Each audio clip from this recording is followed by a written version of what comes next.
Hello, everybody. It is so great to be back here with you again this afternoon for the third part in this Facebook Live series. My name again is Kelly Caul, and I'm a licensed clinical social worker here in St. Louis, Missouri, working out of my private practice, which is called Empowered Therapy. And my practice really focuses on working with adolescent girls, adult women, and parents.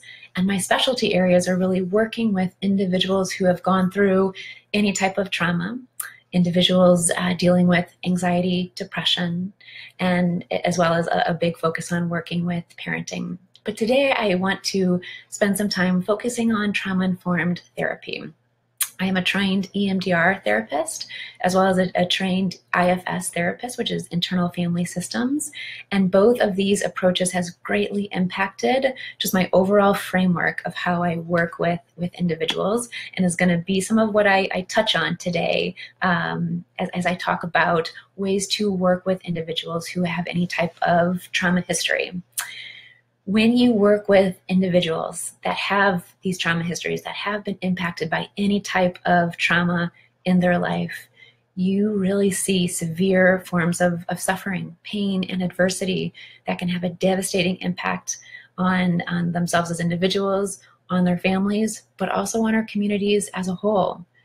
But in doing this type of work, you also have the privilege to be witness to the greatest strength and resiliency and the power of the self to heal. So I truly believe that what I get to come and do with individuals every day is quite a gift. Just to start and kind of touch on really what trauma is. When we are talking about trauma, we are not talking about actual events themselves. What we're talking about is the experience of feeling frightened, helpless, powerless, hopeless in the event of that experience. And we're also really talking about the framework and the context around that trauma and the history of protective factors that the individual brings into that moment, especially looking at attachment issues. And so, for example, we know that when there is more trauma when there is not a loving, cherishing, protective relationship with a parent figure. So in these moments when trauma happens, what is going on is that the nervous system has become dysregulated, and we do not feel like we're able to cope in that moment. So if the trauma is not fully resolved, if we were not able to run away or to fight off that danger, we freeze in that moment, and the fear stays stored in our body. And trauma then becomes the reliving of this memory, which is very unlike any other memory that we might remember. It's the actual reliving of this terror versus just being able to remember being terrified. So as a result, we see trauma everywhere. Trauma starts to inform the way that we live in this world and how we perceive our reality. So everything becomes filtered and interpreted through the emotional part of our brain. And as the saying goes, it becomes this Velcro for the bad and Teflon for good. So everything we see, we start to see this fear connected to it. And it is estimated that 70% of us have gone through some type of traumatic experience. And that of that 70%, 20% of those individuals will go on to develop PTSD. That's 1 in 5 individuals who are going to be experiencing these big symptoms around trauma in their life. But we also know that in addition to these big T traumas that somebody might go through, that we all experience trauma throughout our lives on some degree. Being rejected from the womb, competing intellectually, academically, athletically, and socially at school, going through puberty, leaving home for the first time, all of these experiences in our life leave scars, leave an impact on how we experience stress in a moment. So trauma really has a large-scale impact on all of our communities. And trauma disrupts so many things. It disrupts an individual's developing sense of self, the ability that one has to feel safe in her own body, with her own thoughts and with her own feelings. It also disrupts the ability to focus and to engage and to learn, as well as the ability just to trust that the world and others are safe. So trauma results in disconnection and feeling disconnected from our own inner world as well as disconnected from others. And we also know that trauma really changes an individual's brain. The brain literally becomes rewired as a survival brain. It puts us in a constant state of survival. And what is happening in these moments is that that the amygdala is really being impacted. And the amygdala is the smoke detector of our brain, the part of our brain that really scans the environment and looks for threat. And it either becomes overly hypersensitive or insensitive. So fight, flight, or freeze becomes the automatic response for that individual. And therefore, we keep acting as if we are still in presence of whatever that initial threat was. We become frozen in time during that time of that trauma. And when the brain starts to see danger everywhere, it greatly impacts our ability to be present in the moment. So in these moments, then the more upset we become, the less access we have to our thinking brain.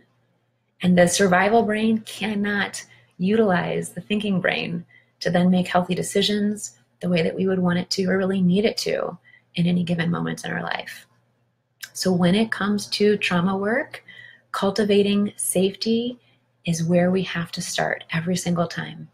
Since trauma is all about losing power and control, our job is to help an individual come back into her sense of power. And this starts with cultivating safety.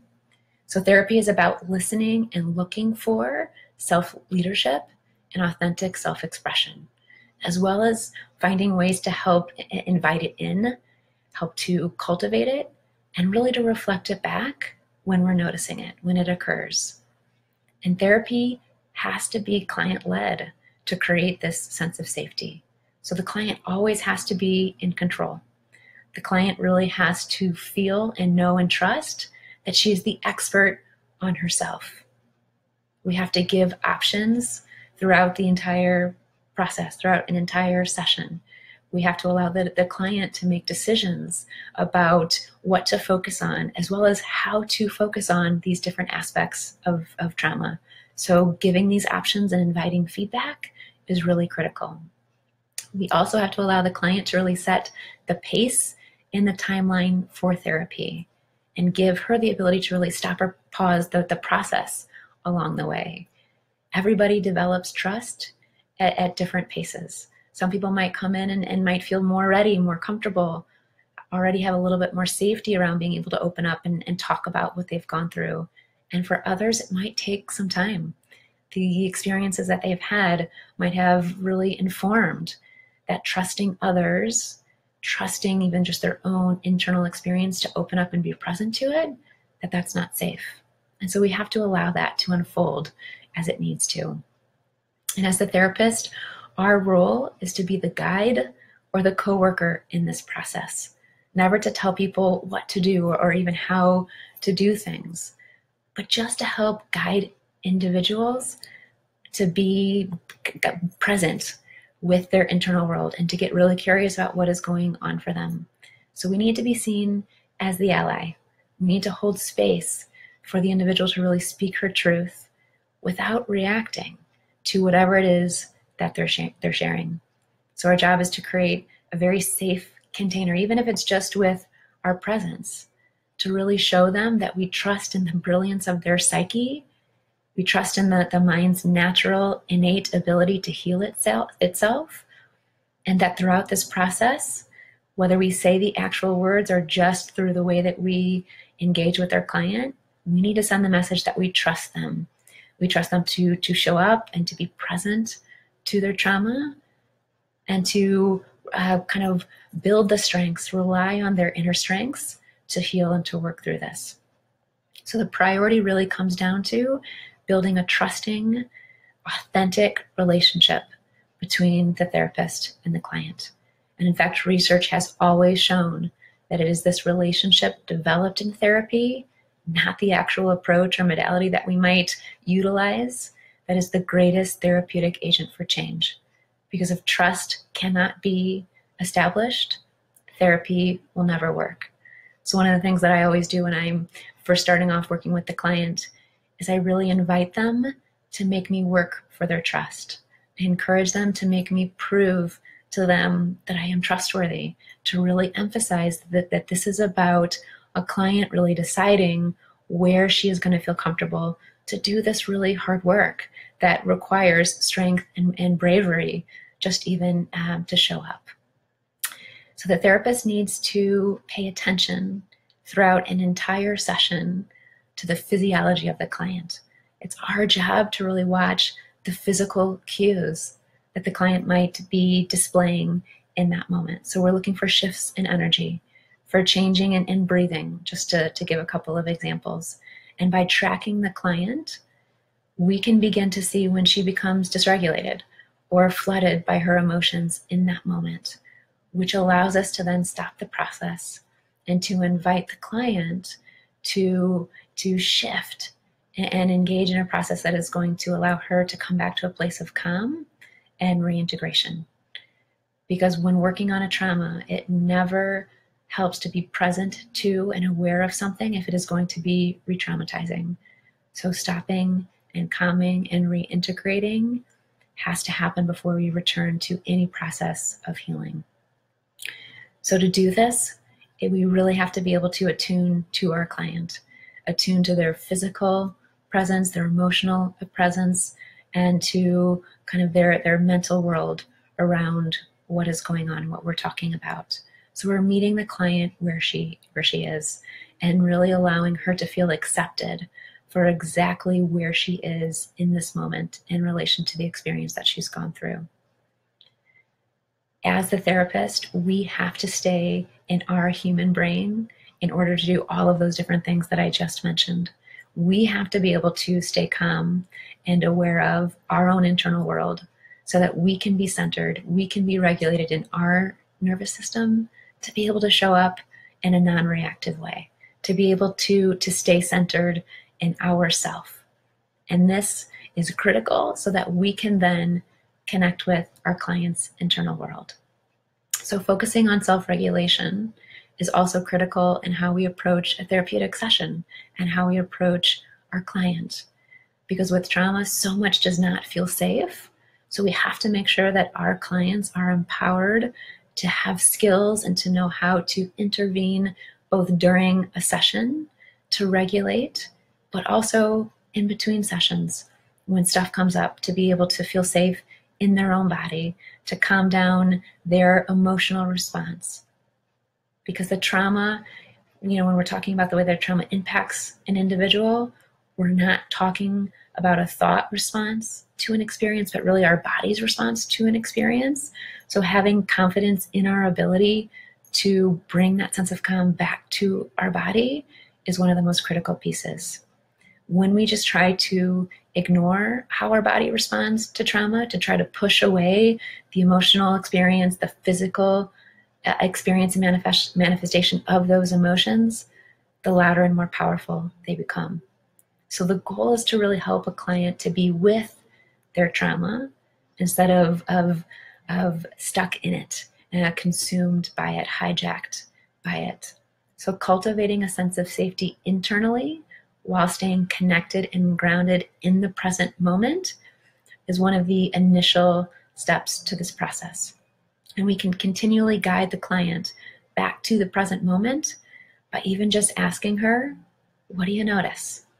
As you're talking about the trauma, as you're exploring different things in session, even just being able to pause the process and to ask her, if you check within, what do you notice?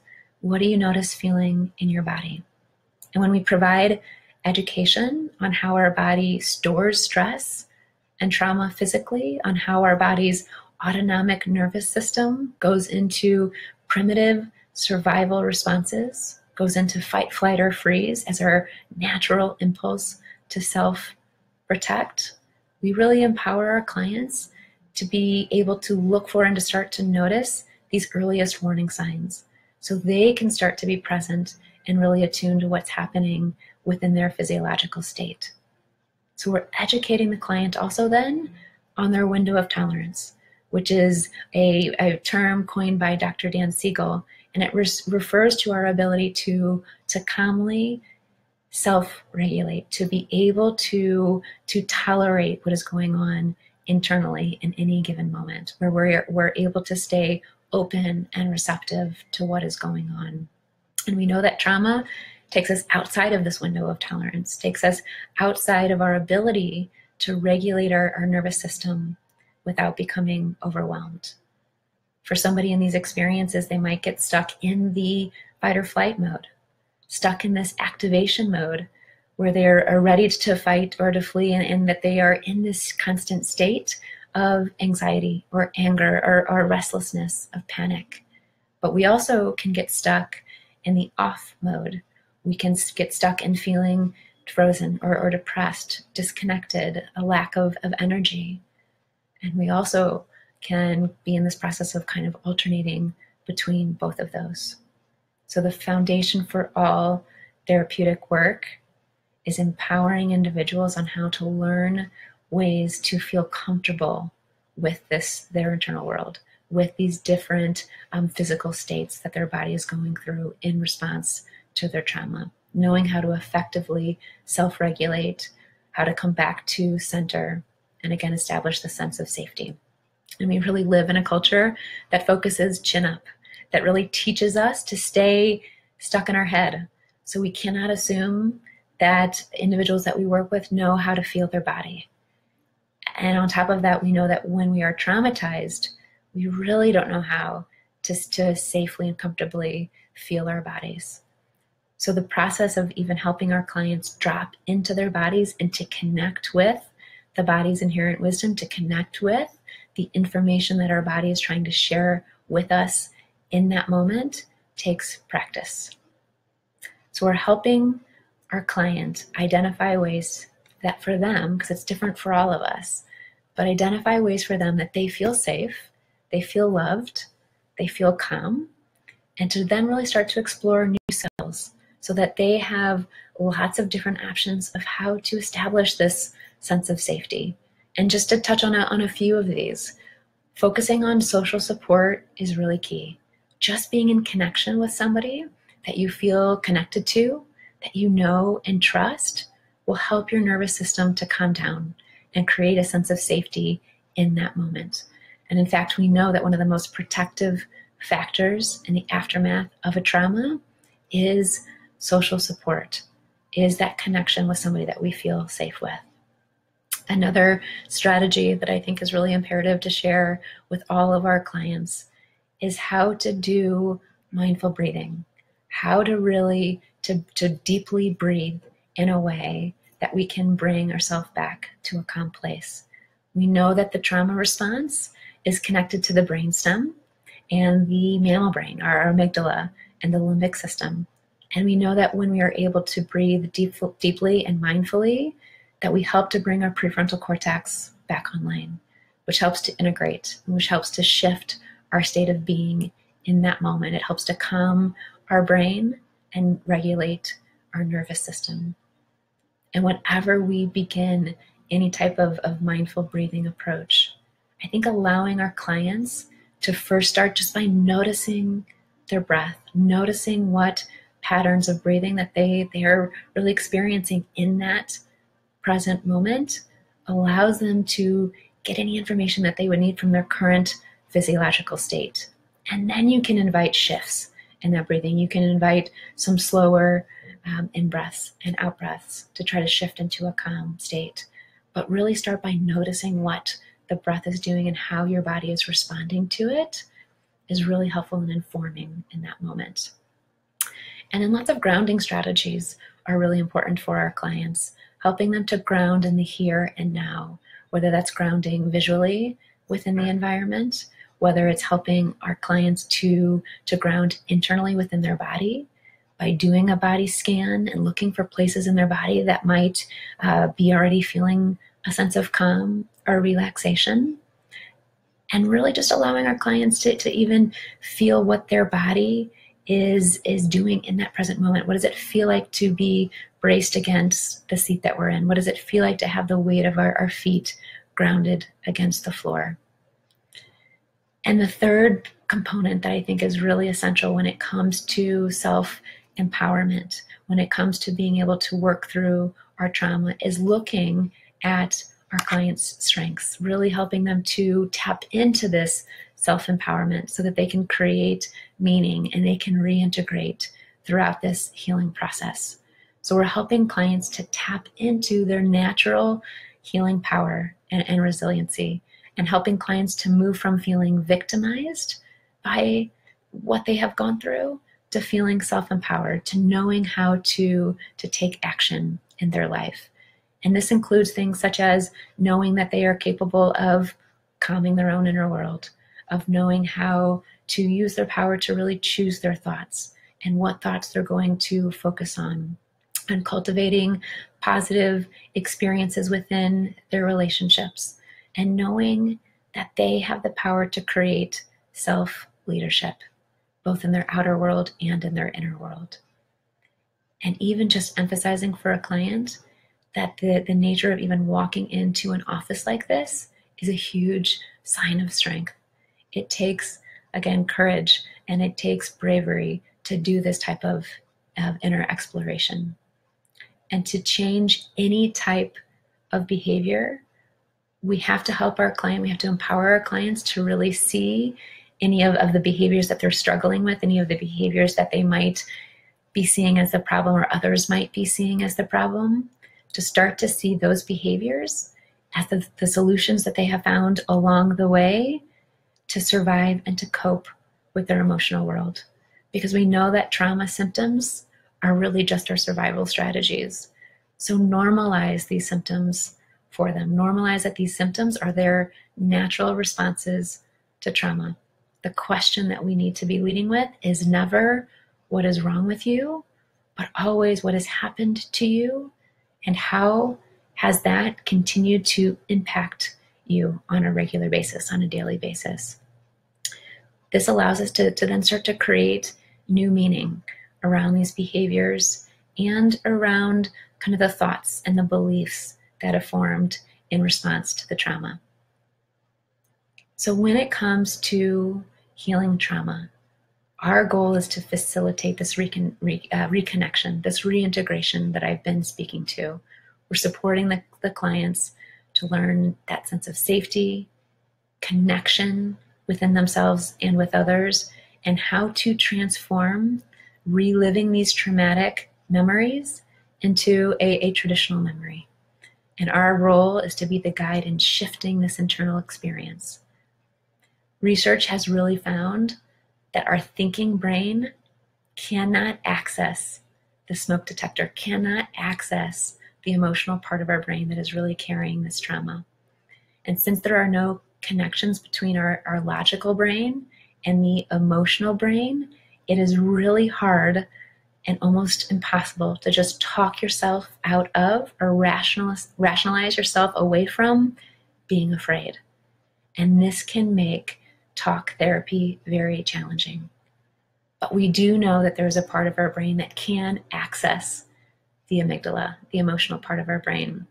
And this is a part of our brain that starts in the middle of our forehead and that runs across the middle of our brain, called the midline structure. And this part of our brain is what is devoted to the relationship with yourself.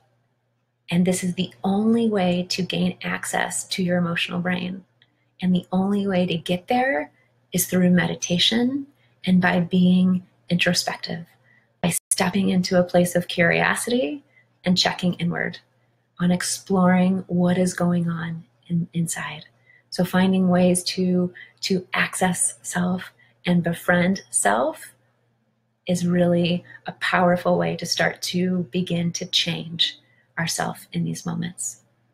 And so just to speak a little bit here before wrapping up to a modality that I really trust and believe in, I want to share some about internal family systems, known as IFS. And this is an approach that was founded by Dr. Richard Schwartz. And this approach is really non-pathologizing and empowering. And it also has a very strong spiritual component that allows us to understand one's mind. This approach really believes in the innate self-leadership that we all have that allows us to deeply connect with and heal our inner world, as well as to facilitate deep connections with others.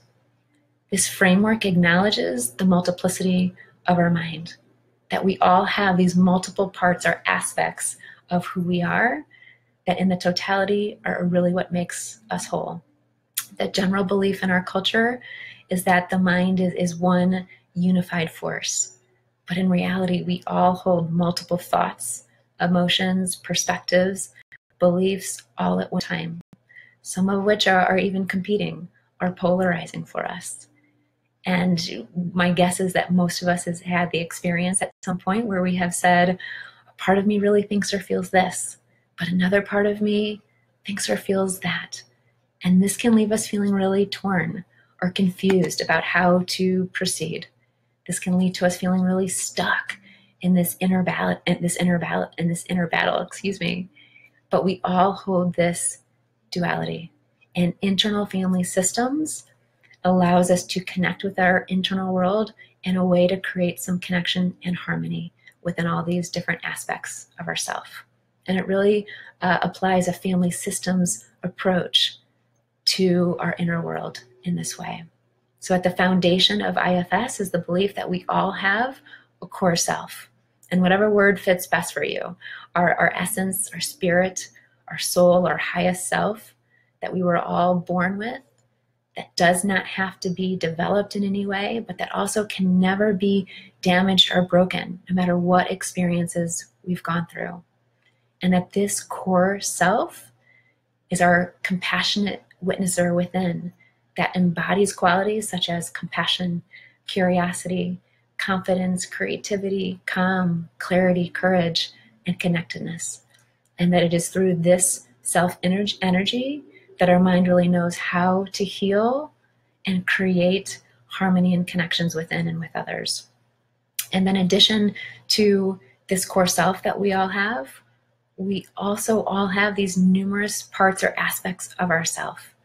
And all of these parts of who we are inherently valuable and embody different talents or qualities, strengths within us.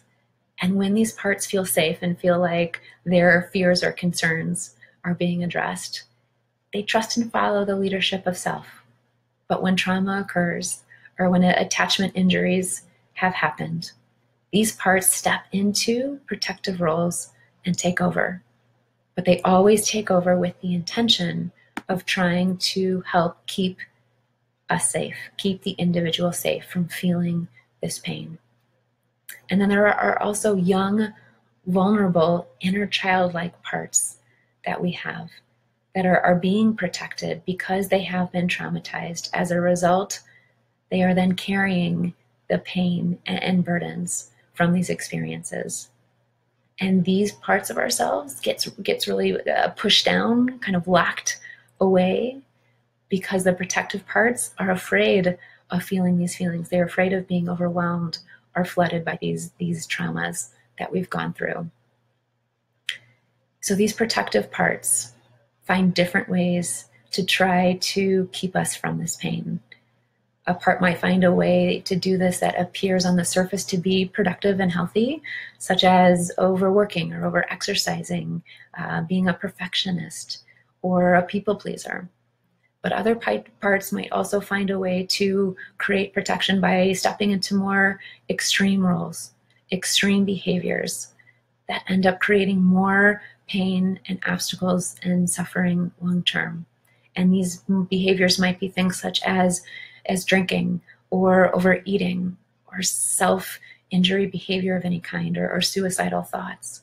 But even these really extreme behaviors that can be really scary and overwhelming for the individual are not the problem in and of themselves. They are really the solution that these parts have found to navigate and manage their internal world. And all of these protective mechanisms that were useful at the time that they were initially developed, their effectiveness can fade when we are no longer in that same situation, in that actual experience of the trauma, or when we've transitioned into a different developmental stage. So within this model, whatever part that we're actually looking at, whatever aspect of ourself that we're focusing on, this model really believes and emphasizes that all parts of ourself belong and are welcome. And using this approach to focus on healing, we're really working with our client. It's a very collaborative approach between the therapist and the client, where the main role of the therapist is to guide the client on this journey of getting to know her internal world and befriending all her parts so that she can have access to her highest core self and the internal wisdom that self holds that will facilitate the healing. So the primary goal is to help the client shift into a state of mindful curiosity, and then to guide the client to be in relationship with her own parts. And just even by the nature of being in relationship with our thoughts and our feelings, we are no longer consumed by them, because healing can never happen when we are trapped in a feeling state. The client is also guided on how to find and feel these parts of ourselves within or around her body. So really connecting to those physical sensations that are present in those moments. From this point, she can then start to engage with these parts, with these aspects of herself. And the self energy will naturally emerge when these protective parts feel safe enough and comfortable enough to step back. So a lot of this process is really nonverbal. We're allowing the client to drop within and to be with her parts. Because we know in general that talking can be a defense for people. And research really shows that different parts of our brain light up when we are talking about our trauma versus when we are in a deep feeling state with our trauma. So it's showing that talking can take us away from noticing what is going on within. And that is our ultimate goal, is connecting within. So the process really starts with focusing on the protective parts with this acceptance and understanding that the intention was to protect us from this pain. And we want to learn from these parts what happened to really lead to them stepping into these roles. The work is designed to help build trust with these defense mechanisms, these protective parts, so that they realize that they don't have to do this work anymore. And then the individual can ask these protective parts for permission to then be with these exiled parts that are carrying the pain from the trauma that we've gone through.